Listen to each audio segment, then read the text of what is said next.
Assalamualaikum warahmatullahi wabarakatuh.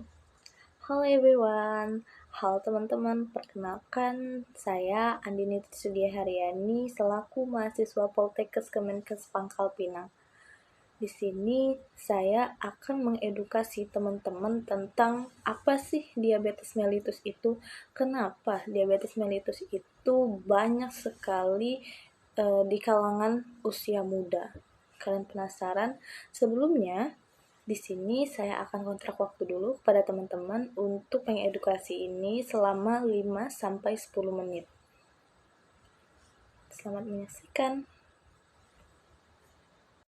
Oke, sebelumnya mungkin ada dari beberapa teman-teman yang mengetahui apa sih itu diabetes mellitus. Pasti kalian udah nggak asing lagi. Nah, diabetes mellitus sendiri itu bisa dibilang dengan kencing manis. Diabetes mellitus adalah penyakit metabolik kronis yang ditandai oleh tingginya hiperglikemia atau kadar gula darah tinggi akibat gangguan sekresi insulin, gangguan kerja insulin atau resistensi insulin, atau kombinasi keduanya. Nah, insulin atau hormon dari pankreas yang berfungsi memasukkan glukosa ke dalam sel untuk diubah menjadi energi. Pada DM, insulin tidak cukup atau tidak efektif. Glukosa menumpuk dalam darah menyebabkan berbagai gangguan metabolisme karbohidrat, lemak, dan protein. Menurut WHO tahun 2022, diabetes mellitus adalah suatu kelompok penyakit metabolik yang ditandai dengan hiperglikemia persisten akibat gangguan sekresi insulin, kerja insulin, atau keduanya. Akibat jangka panjang dari DM ini yaitu kerusakan pada bagian berbagai organ, terutama mata, ginjal, saraf, jantung, dan pembuluh darah. Mengerikan ya teman-teman. Oke, di sini saya akan menjelaskan tentang tanda dan gejala dari diabetes mellitus sendiri pada usia dewasa muda. Usia dewasa muda itu sekitar berapa tahun sih? Nah, usia dewasa muda itu sekitar usia 20 sampai 40 tahun. Bisa muncul secara perlahan maupun tiba-tiba, tergantung tipe diabetesnya sendiri, mau diabetes tipe 1 atau diabetes tipe 2. Berikut gambaran umumnya. Oke, gejala klasik yang sering disebut dengan 3P. Kalian penasaran nggak sih apa itu 3P? 3P sendiri yaitu dalam bahasa medisnya yaitu ada poliuria, yang dimana poliuria ini yaitu sering buang air kecil, terutama pada malam hari. Yang kedua yaitu polidipsi, yang dimana pada pasien yang mengalami diabetes sendiri yaitu sering merasakan haus atau minum berlebihan. Nah, yang ketiga yaitu ada polifagia, yang dimana pasien dengan mengalami diabetes ini cepat lapar meski sudah makan. Jadi mereka itu nggak ada rasa kenyang. Mereka itu makan sedikit tapi cepat kenyang, dan selang waktu beberapa menit mereka itu atau beberapa jam mereka itu udah merasa lapar lagi dan ingin makan. Tetapi pada penderita DM sendiri, mereka itu mengalami penurunan berat badan karena sekresi insulin tadi tidak bisa memproses makanan itu dengan baik.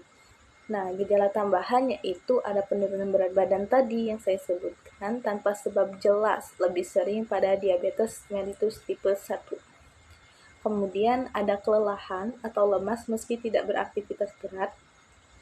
Pandangan kabur. Nah, seperti yang saya jelaskan awal, ini dapat merambat ke organ lain seperti mata, saraf, dan lain-lain sebagainya. Nah, pandangan kabur, buram sementara akibat perubahan kadar gula, luka sulit sembuh, atau sering infeksi. Nah, kalian kan sering melihat pada penderita DM sendiri itu apabila mereka udah terluka sedikit di bagian kulit mereka, nah itu pada penderita DM itu susah sembuh untuk lukanya karena karena adanya peningkatan kadar gula.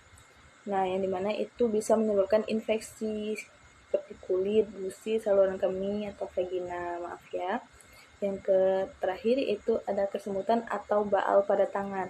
Nah, pada penderita DM, mereka itu sering merasakan kesemutan pada tangan-tangan mereka. Kemudian kulit gelap, tebal dan kasar di lipatan akantosis nigricans, tanda resistensi insulin khas pada diabetes mellitus tipe 2.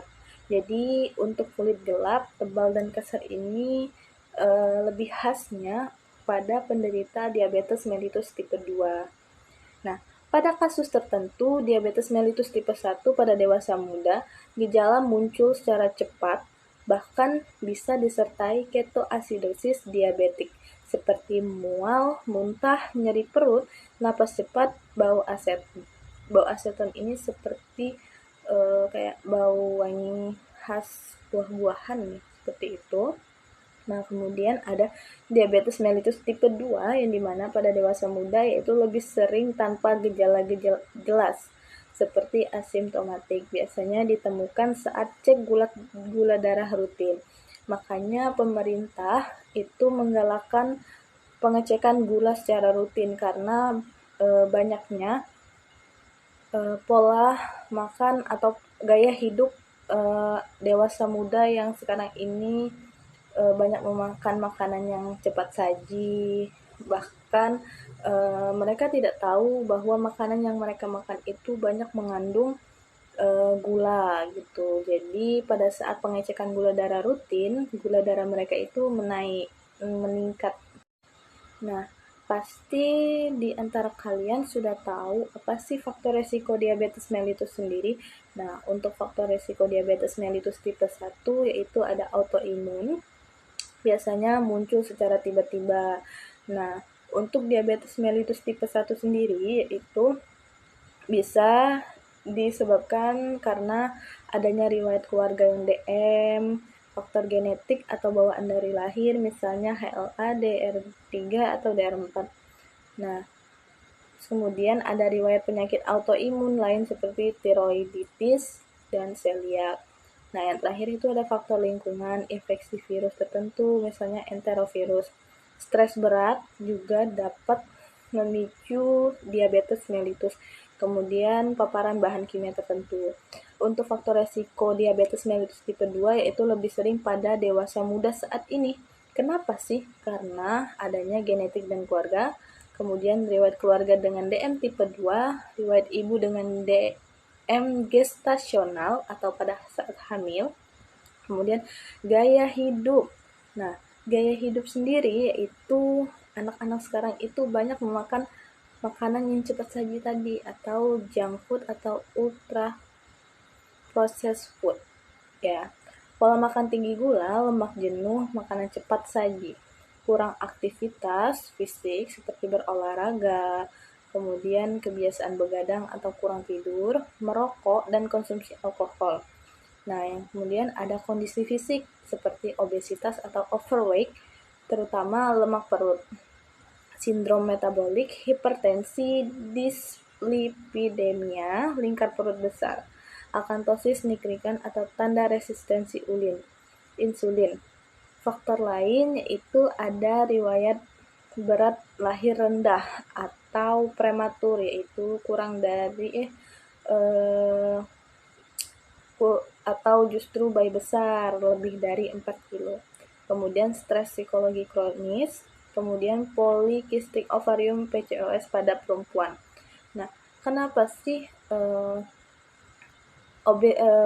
kurangnya aktivitas fisik bisa menyebabkan diabetes mellitus? Karena kebanyakan anak-anak sekarang memakan junk food segala macam, makanan cepat saji, sehingga mereka itu karena di dalam makanan itu banyak mengandung gula, jadi membuat mereka itu merasa ngantuk dan lain sebagainya, dan mereka itu malas berolahraga atau sering disebut dengan mageran ya anak sekarang ya. Ya, sekian yang dapat saya sampaikan. Apabila ada kekurangan kata dan apabila ada kekurangan kata, saya mohon maaf. Apabila ada kesalahan kata juga saya mohon maaf. Akhir kata, wassalamualaikum warahmatullahi wabarakatuh.